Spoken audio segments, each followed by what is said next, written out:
What's going on, everybody? Crazy Dog back with my Browns-Packers Week 16 recap. As for the 6th time this year, the Browns lost by less than a touchdown.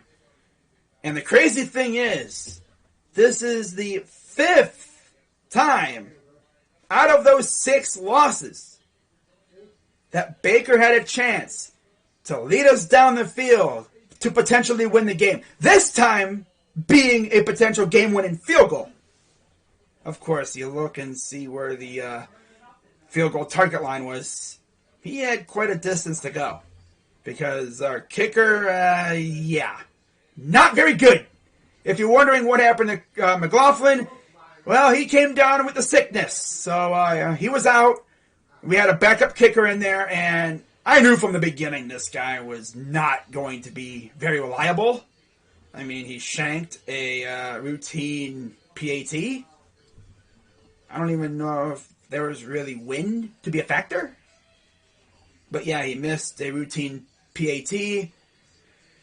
And of course, that would come back to bite us. But what really came back to bite us tonight was this guy behind me. Baker freaking Mayfield.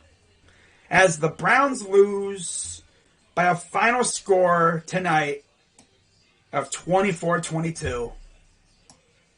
And we're 7-8 on the year. It's the first time in a while that we're under 500. Definitely not used to this under Kevin Stefanski.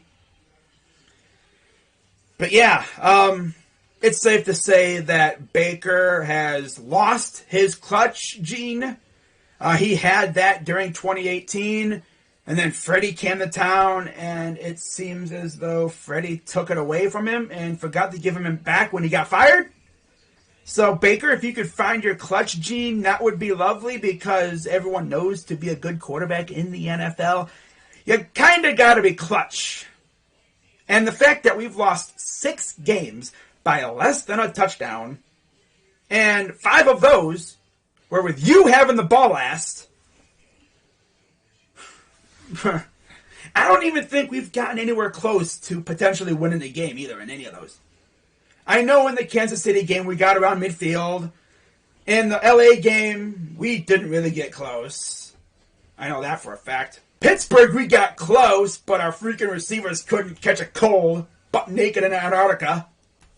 And then you have the first Baltimore game. We all know how that went. Freaking dude out here giving up turnovers like crazy. And then, tonight, on Christmas no less, Baker's like, I'm in a giving mood today. I'm going to throw not 1, not 2, not 3, 4 interceptions.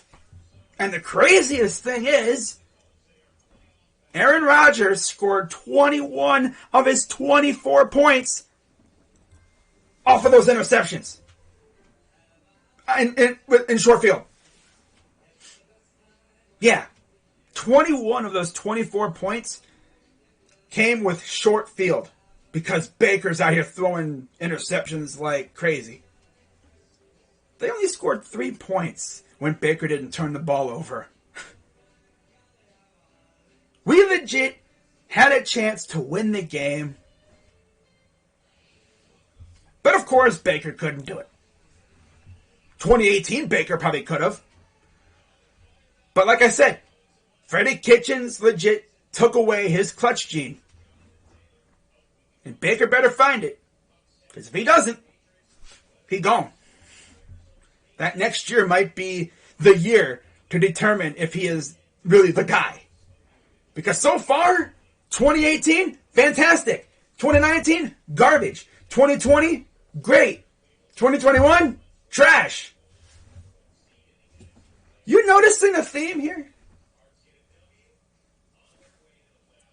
Even years, he's amazing. Odd years, he's trash. Are you really going to give a quarterback who is amazing every 2 years a legit extension? Baker has to prove that he can be great every year. Now, yeah, I know he's hurt. But Like, I mean, he's still playing. He could have easily said, I'm going to just sit out the rest of the year, get worked on, heal up, ready for next year. But he wanted to play the rest of the year. And as it turned out, I honestly think he hurt the team by doing that. Yeah. I think he hurt the team by doing that. Had he sat out, had his shoulder surgery, got work done, get ready for next year, make that the year to earn your extension. All he did was hurt himself. He's trying to get that extension. Then he goes out there and pulls this. It's like, what am I watching now here, bro? You're giving me flashbacks to these other quarterbacks that we've had. You're giving me Brandon Weeden, Deshaun Kaiser flashbacks, bro. I mean, damn, man. Pissing me off, bro. And the thing is, if you're Jimmy Haslam, who's known to have one of the itchiest trigger fingers in professional sports, I mean, the dude's barely been able to give guys chances. I know he's been struggling to not pull the trigger, but I think Kevin Stefanski earned at least another 2 years or so. But man, dude, you gotta freaking change your play calling sometimes. Although it was better. It's just your quarterback's out here throwing turnovers like crazy. It'd be nice if he could actually not do that. Especially considering, like I said, the Packers scored 21 of their 24 points off of your turnovers. Baker is over here operating the bakery since Jameis ain't trash no more, apparently. He took over the ownership of the bakery. Wow. Dishing out turnovers left and right. Man. They must be damn good. Ridiculous, man. But yeah, looking at the stats from this game, Baker Mayfield, 21 of 36. There was actually a point where he had 5 incompletions, and 3 of those were interceptions. Threw for 222 yards, 2 tutties, 4 interceptions, got sacked 5 times. Oh, God. You could just tell our offensive line was not fully out there. I mean, we had Bitonio at left tackle. We had Michael Dunn at left guard. We had Nick Harris at center because J.C. Treader caught the Rona. Of course. You had Wyatt Teller in his usual position at right guard, and you had Blake Kent at right tackle because Jack Conklin is out for the year. So essentially, 3/5 of our offensive line is completely different. I don't even know what happened to James Hudson. I thought he was activated. Oh well. I just don't know, man. And then you look at our rushing attack. 219 yards on the ground. Nick Chubb, 17 carries, 126 yards, 1 touchdown. Dearness Johnson, 4 for 58. Anthony Schwartz, 2 for 24. Yeah, they actually utilized Schwartz on the ground this week via reverses and sweeps. Pretty cool to see that. Baker had 2 rushes for 11 yards. But what really kills me is Nick Chubb was feasting all game. They had the ball inside the red zone. 3rd and 5. And what do? What we always do. Empty backfield. 5 wide. Why? Where's Chubb?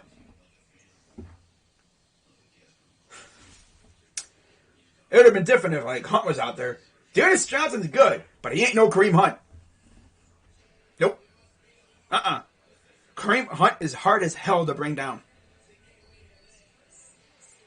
He always runs forward. Always falls forward. Always gets at least some positive yardage. Even if it's 1 yard. Johnson's very elusive. But he ain't no Kareem Hunt. Don't get me wrong, he's good though. But how do you not have Chubb in there? He was eating all game long on the ground. But let's not give him the ball in a big situation like that.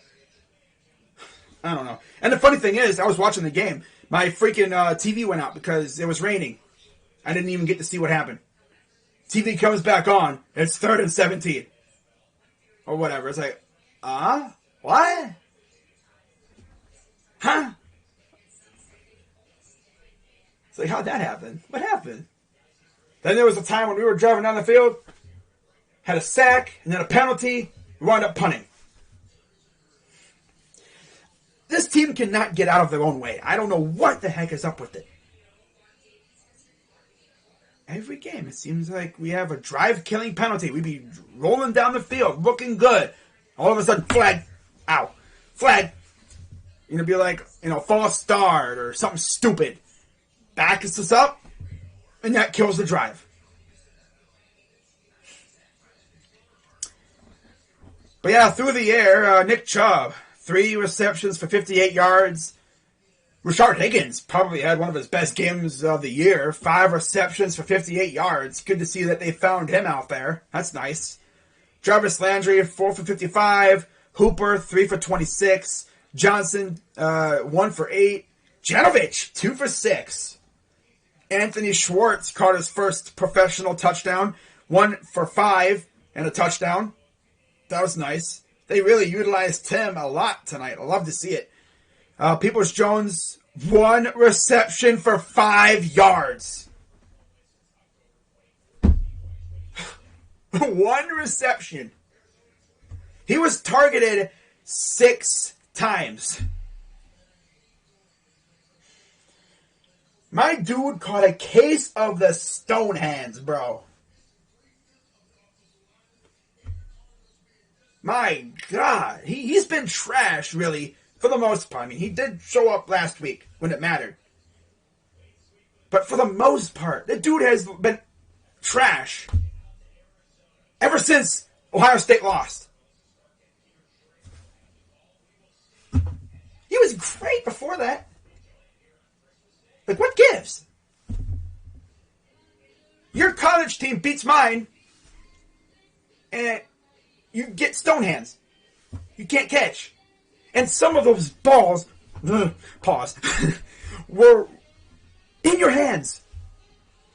You had one pretty much against the Ravens, the first game, inside the 5. Drop. Last week against the Raiders, you had it, although that was a great play by the corner. But you got to play keep away there, bro. Come on. What are you doing? Then I think he had a couple tonight that he dropped.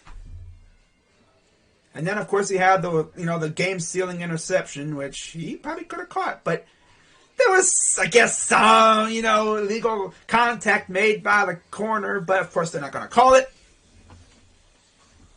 Baker is making that pass, insinuating, thinking he's going to catch a lucky break with the penalty. Nah.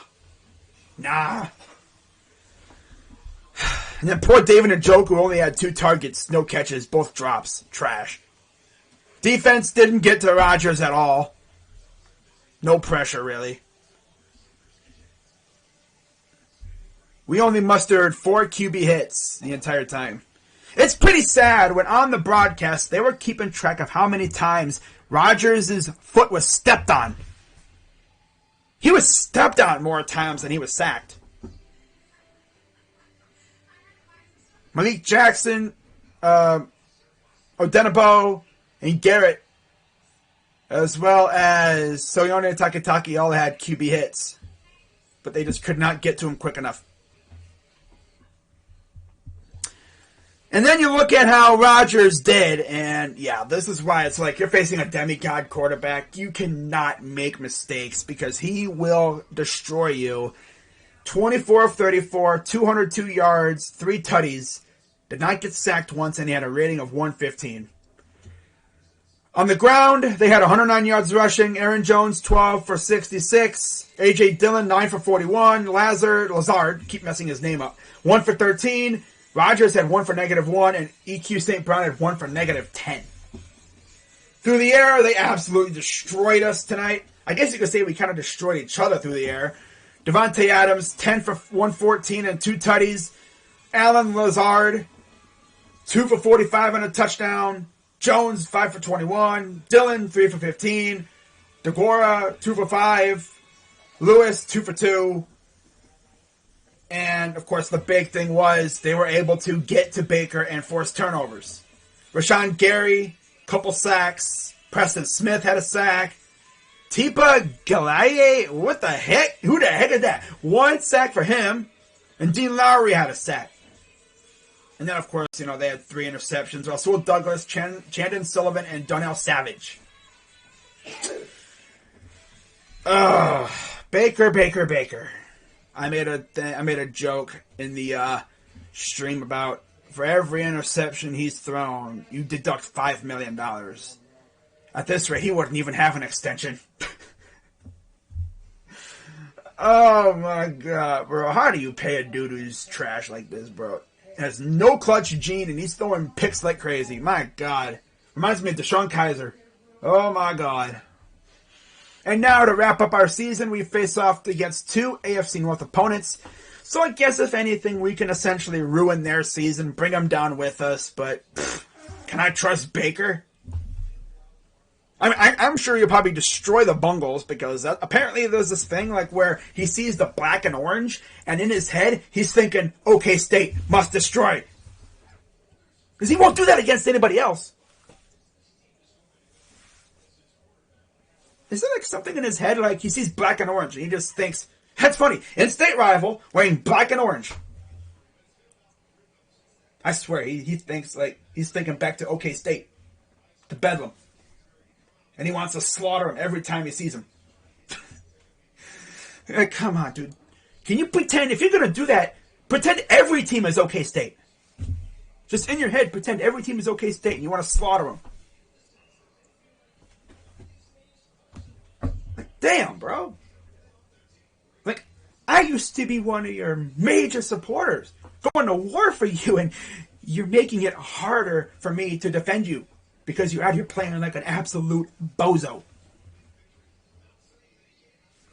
Like, you don't know how bad I want to take that face and get a dartboard and put his face on a dartboard and just throw darts at it.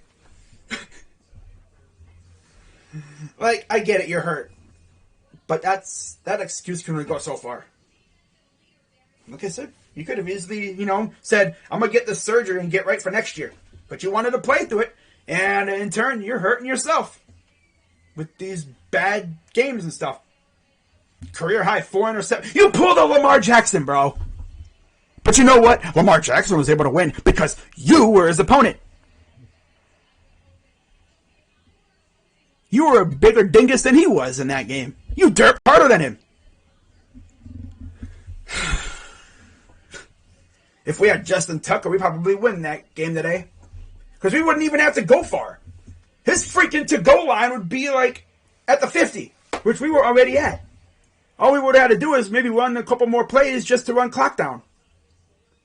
But we don't got Justin Tucker. We had some dude whose last name, honestly, could sound like a racial slur if he said it wrong. My God, bro. What did I do to deserve this, man? Oh, God. All I'm going to say, next year, Baker, bruh, you better show the heck out. That's all I'm going to say. Which, again, will reinforce the whole even year elite thing with him. He's only great in the even years. Then he's trash in the odd years. Well, I guess we'll see what they do against the Steelers. Yay. Can't believe I'm saying this, but at least we got the Cavs. Can't believe I'm saying it that fast. God, Cavs figured it out quicker than you did. I mean, yeah, the Cavs have been rebuilt. They've been doing their rebuild for what? This is the 4th year? Yeah. And they're a winning team.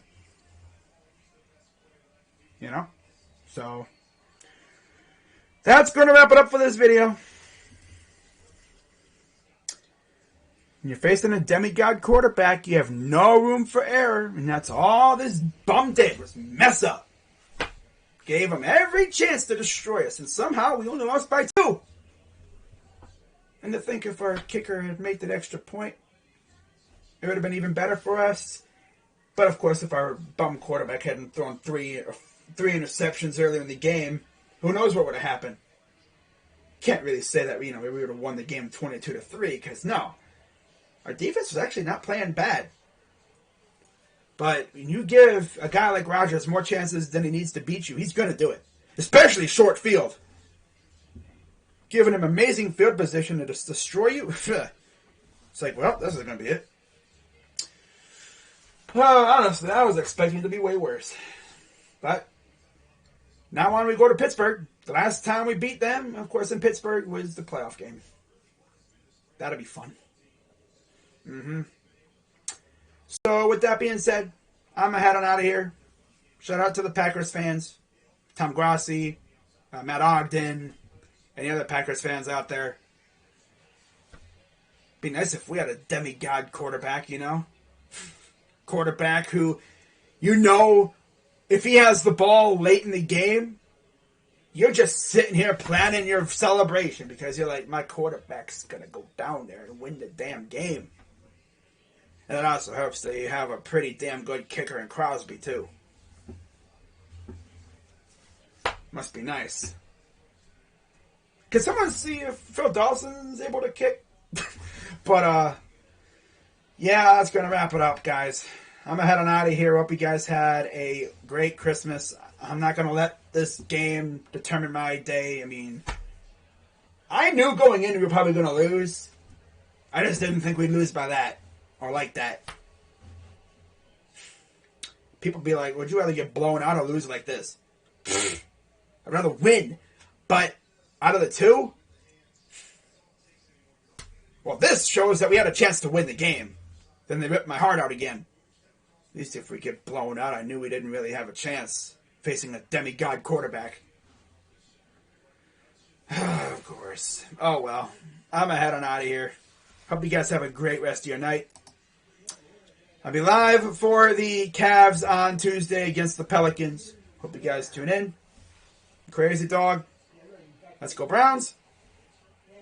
And I'm out.